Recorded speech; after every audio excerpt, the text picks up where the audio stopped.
এই ক্যান্ডেলগুলোকে যখন দেখছেন, মোমবাতিকে দেখছেন, তখন মাথায় রাখবেন ভারতবর্ষ জ্বলছে না ভারতবর্ষে শান্তি আসছে। ভারতের পতাকা জ্বলছে, ভারতের পতাকা আপনাকে কি প্রশ্ন করতে পারছে দেশের জন্য কি করলি, নাকি 15 আগস্ট আর 26 জানুয়ারি আর 23 জানুয়ারিতে বা 12 জানুয়ারিতে আমরা আটকে গেলাম? বারবার আপনাকে প্রশ্ন করছে, এই প্রশ্নের উত্তর আপনি দেবেন। আমরা করব জয় নিশ্চয়। They demand justice. Justice, justice. We want justice. We want justice. ভাবনামুখের আরেক এপিসোডে আপনাদের সবাইকে স্বাগত। আর একটা মোমবাতির কেস না, এটা তিনটে মোমবাতি, একটা অরেঞ্জ, একটা গ্রিন, একটা হোয়াইট। ভারতবর্ষের পিস জ্বলছে, ভারতবর্ষ জ্বলছে, সেটাকেও রিপ্রেজেন্ট করে, বা ভারতবাসীরা মোমবাতি জ্বালিয়ে দেশে পিস আনবে, এটা সেটাকেও রিপ্রেজেন্ট করে। আপনি যেভাবে দেখবেন, তার সামনে একটা ব্যাজ আছে। আমি হেঁটেছিলাম 14 আগস্ট, খবরে যা শুনলাম, সোশ্যাল ওয়ার্ল্ডে যেটা শুনলাম, প্রায় 2 কোটি লোক 14 তারিখ রাত্রিবেলা রাস্তায় নেমেছিলেন। সেই 2 কোটি লোকের গলায় এই ব্যাজটা ঝুলছে। এটা যে এই ব্যাচই হতে হবে সেরকম না, আপনি আপনার মতন ব্যাজ একটা ডিজাইন করবেন যেখানে লেখা থাকবে আই ওয়াকড 14 আগস্ট 2024। আপনারা আমাদের দেশে প্রাইম মিনিস্টারকে শপথ নিতে দেখেছেন, হোম মিনিস্টারকে শপথ নিতে দেখেছেন, পার্লামেন্টের ভেতরে স্পিকারকে চুপ চুপ চুপ বলতে শুনেছেন। কিন্তু ভাবুন, পুরো দেশটার পপুলেশন ডিভাইড বাই 5,000 করলে এতগুলো সংগঠন শপথ নিচ্ছে যে আমরা মাসে একটা দিন দেশের জন্য কাজ করব। দেশের জন্য কাজ করা মানে ইকোনমিক রেভলিউশন আনবো। এইবার একটা পুজোর সংস্থা অসাধারণ ডিসিশন নিয়েছে, যেটা ভাবনামুখ এতদিন ধরে বলে এসছে। একমাত্র ভাবনামুখ এই পৃথিবীর বুকে দাঁড়িয়ে বলতে পারে সোশ্যাল দুর্গাপূজা একমাত্র আমার আইডিয়ার জন্য হয়েছে।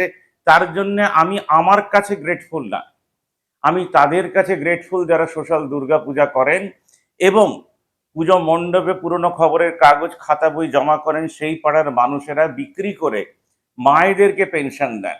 ঠিক এই জিনিসটা আমাদের দেশে 5,000 মানুষ তাদের পাড়ায় একটা পিনকোড ধরে এক হচ্ছে এবং তারা মাসে 100 টাকা করে দিচ্ছে। 5,000 মানুষ 100 টাকা করে দিলে হয় 5 লাখ টাকা। 20% for development, 80% to solve India's problem. মানে সেই 5,000 মানুষ যে পাড়াগুলোতে থাকে, সেখানে কেউ না খেয়ে শোবে না, সেখানে কেউ রাস্তায় শোবে না, একটা বাড়ি ভাড়া করে সেখানে তাদেরকে রেখে দেওয়া হবে। রেলওয়ে প্ল্যাটফর্মে কেউ গরিব থাকবে না, সে রাত্রিরে সেখানে ঘুমোবে না।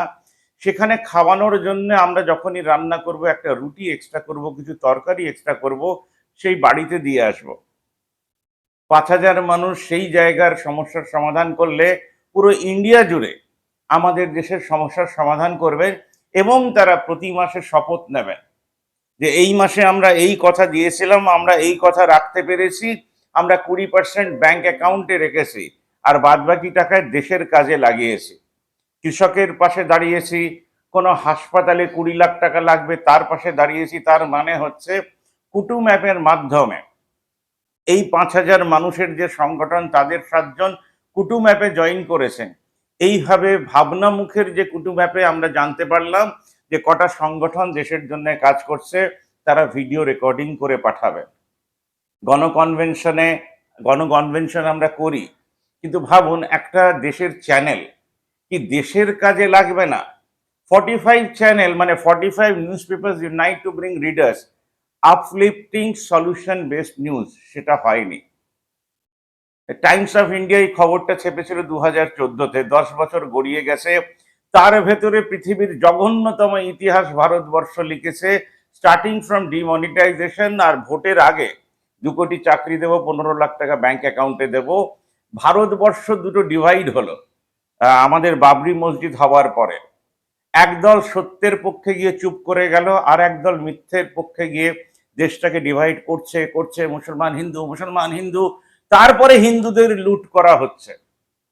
একবার যদি আসাম ঘুরে আসেন তাহলে দেখবেন কিভাবে হিন্দুদেরকে লুট করে ডিটেনশন ক্যাম্পে পাঠানো হয়েছে। জেলখানাতে তো ভর্তি করাই হচ্ছে, তার সঙ্গে সিএম টিএম সবাইকে এখন ভর্তি করে দেওয়া হচ্ছে। বাংলার আগেনস্টেও একটা সলিড স্কিম করেছে বিজেপি, যে একটি রেপ কেসের মাধ্যমে পুরো বাংলাকে কিভাবে উত্তপ্ত করে দেওয়া যায়। এই ট্র্যাপে পড়েছেন আমাদের দেশের তৃণমূল গভর্নমেন্ট। তারা কিভাবে বেরোবেন বুঝতে পারছেন না। হয়তো কালকে আমাদের ইমার্জেন্সিও জারি হতে পারে। বাংলাকে জ্বালানোর যে এই যে চেষ্টা বিজেপির বারবার, তার কারণ এখানে তারা জিততে পারছে না, বারবার হেরে যাচ্ছে। বাংলারও কিছু মানুষ যারা 47-এ ওইখান থেকে ক্রস করে এসছেন, তারা হিন্দু হেটার, মানে তারা মুসলমান হেটার হওয়ার জন্য তারা হিন্দুও হেটার হয়ে গেছেন। তাই দেখবেন তেলের দাম বাড়লে, আপনি ভাবুন একটা সিবিআই কে অ্যাপয়েন্ট করা হয়েছে, দেশের তেলের দাম বেড়েছে কেন, কমাও। সিবিআই কি পারবে? দেশে এত মানুষ গরিব কেন যাদেরকে রেশন দেওয়া হচ্ছে, আপনারা একটু ইনভেস্টিগেশন করে বলুন, পারবে? দেশে এত মানুষ রাস্তায় সই কেন, পারবে? দেশে এতগুলো রেপ হয় কেন, পারবে আটকাতে? দেশে গরু পাচার হয়, পারবে আটকাতে? ব্যাংক থেকে 550 কোটি টাকার প্রতিদিন চুরি হয়, পারবে আটকাতে? জেলে 80% লোক আন্ডার ট্রায়াল, যাদের এগেনস্টে প্রপার কেস নেই, তাদেরকে জেল থেকে বার করতে পারবে? কলা পারবে।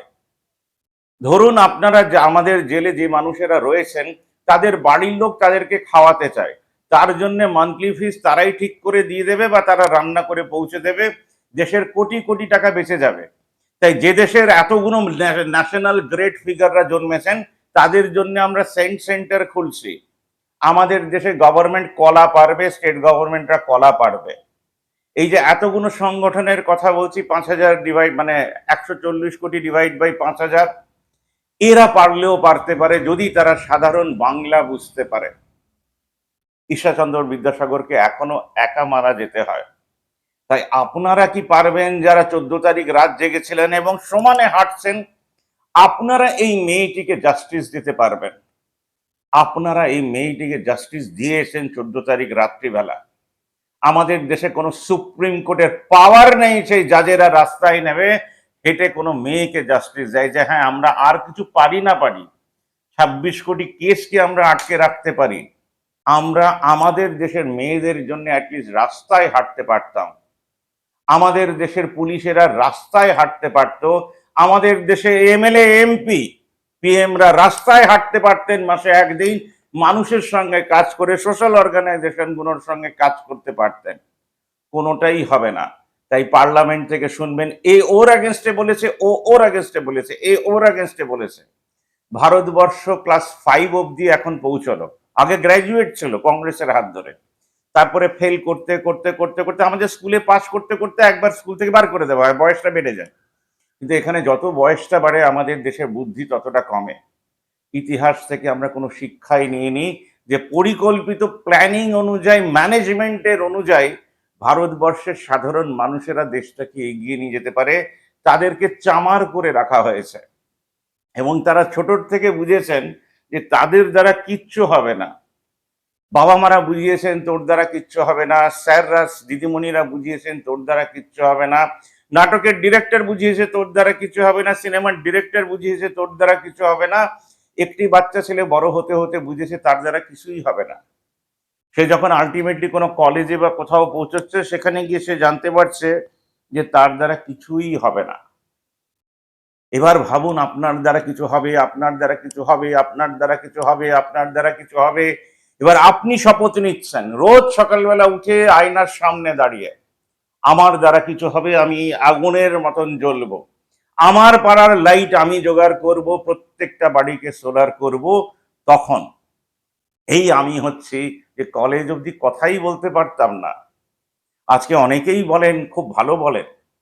মায়েরা সেদিন বটতলায় যখন বলছেন আপনি কভার করতে এসছেন, তখন সত্যি বলছি আমার কিন্তু ছাতি 57 ইঞ্চির নয়, তখন মনে হয়েছিল 100 ইঞ্চির ছাতি। আর মা একটা টার্গেট দিয়ে গেছে, যদি সোশ্যাল ক্যাপিটাল ঠিকঠাক তৈরি করতে পারো তাহলে কাশীর মায়ের পাশে দাঁড়াবেন, কাশীর মায়ের পাশে দাঁড়িয়েও। তাই আপনাদের সঙ্গে আমি আমার স্বপ্নকে শেয়ার করে নিলাম যে আমরা যদি পারি তাহলে কাশীতে যে অসহায় মায়েরা রয়েছে তাদের পাশে দাঁড়াবো। আর আমার বন্ধু ঘুরতে গিয়ে একটা কথা বলেছিল, নরেশ সবচেয়ে বেশি বাংলার থেকে মায়েরা সেখানে থাকেন। বাংলা কাকে পথ দেখায় জানি না, আর্থিক রেভলিউশন এই দেশে দরকার। এই দুর্গাপূজা কমিটি যেটা ঠিক করেছে অসাধারণ, অসাধারণ।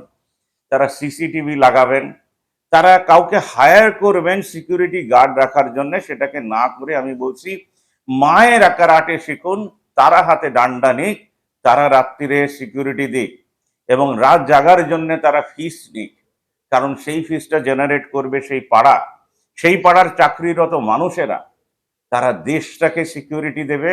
আর ওই যে 20% জমছে সব পাড়াতে, সব জায়গায় সংগঠনগুলোর মাধ্যমে, সেই 20% দিয়ে আমরা আমাদের দেশের কর্পোরেটদের সঙ্গে কথা বলে আমাদের দেশে ইন্ডাস্ট্রি খুলব।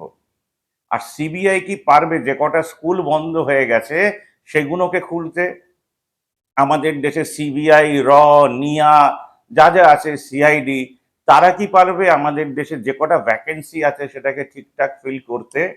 আমি যে বেসিক প্রশ্নগুলো রাখলাম সেগুলো আমাদের দেশে গভর্নমেন্ট উইথ এতগুলো এজেন্সি পারবে না। আমি আবার যে রেসগুলো করলাম, পয়েন্টসগুলো, আমাদের দেশে কোনো সংগঠন তার গভর্নমেন্টকে নিয়ে, মানে আমাদের গভর্নমেন্টকে নিয়ে পারবে না। তাই সাধারণ মানুষের রাইজ হবে, সাধারণ মানুষেরা ইলেকশনে দাঁড়াবে, সাধারণ মানুষেরা ইলেকশন জিতবে। সব পুরনো পার্টিকে ভোট দেওয়া যদি বন্ধ করে দেয়, তাহলে 2026 ভারতবর্ষকে এক নতুন পথও দেখাবে। তাই আমি কোনো বাবার গায়ে জল পড়ছে সেটাকে নিয়ে খবর করি না। আপনি দেশের জন্য কি করবেন যিনি লুকিয়ে রয়েছেন বাড়িতে, আমি তার দিকে তাকিয়ে আছি। ডানকুনি থেকে একমাত্র আমার কাছে ভিডিও এলো, সেখানকার মায়েরা প্রোটেস্ট করছেন। সত্যপাল দাকে বললাম তাদের সঙ্গে মিটিং করতে চাই। যে মেয়েটি মারা গেছে সে বাবা মা কি চাইছে, তারা কি আমাদের দেশে শহীদদের ফ্যামিলির সঙ্গে কাজ করে দেশটাকে একটা নতুন রূপ দেবে, আমি তাদের সঙ্গে কাজ করতে চাই। আমাদের দেশের মায়েরা আর্থিক অনটনকে সরিয়ে আমাদের দেশে উন্নতি আনছেন, ছেলে মেয়েদেরকে চাকরি দিচ্ছেন, সেই সকালের অপেক্ষায় রয়েছি। আর এই ক্যান্ডেলগুলোকে যখন দেখছেন, মোমবাতিকে দেখছেন, তখন মাথায় রাখবেন ভারতবর্ষ জ্বলছে না ভারতবর্ষে শান্তি আসছে। ভারতের পতাকা জ্বলছে, ভারতের পতাকা আপনাকে কি প্রশ্ন করতে পারছে দেশের জন্য কি করলি, নাকি 15 আগস্ট আর 26 জানুয়ারি আর 23 জানুয়ারিতে বা 12 জানুয়ারিতে আমরা আটকে গেলাম? বারবার আপনাকে প্রশ্ন করছে। এই প্রশ্নের উত্তর আপনি দেবেন। চ্যানেল চাইছে আপনি উত্তর দিন। আমি কোনো প্রাইম মিনিস্টারের দিকে তাকিনি, সিএম না, এমএলএ না, এমপি না, কাউন্সিলরও না। যারা দেশের জন্য কাজ করছেন চুপচাপ, তারাই তো গ্রেট মানুষ, তারাই তো পদ্মশ্রী প্রাণ। আমাদের দেশেও একজন নোবেল পিস প্রাইজ ওনার আছেন, কৈলাস সত্যার্থী। আমি তার দিকেও তাকিয়ে আছি, দেশের মানুষ তাকে ভোট দিয়ে আনছে। সব সোশ্যাল সংগঠন ইলেকশনের সময় একসাথে পায়ে পা মিলিয়ে কাজ করছে তাদের জন্য, যারা নতুন কথা বলছে, যারা নতুন ভোর আনবে। সূর্য উঠুক বা না উঠুক, আপনার হাতের মোমবাতি পুরো পৃথিবীকে আলো দেবে, এতগুলো সংগঠন চাই। আজকের মতন এতটাই। আমি নরেশ জৈন। শোনার জন্য অনেক অনেক ধন্যবাদ।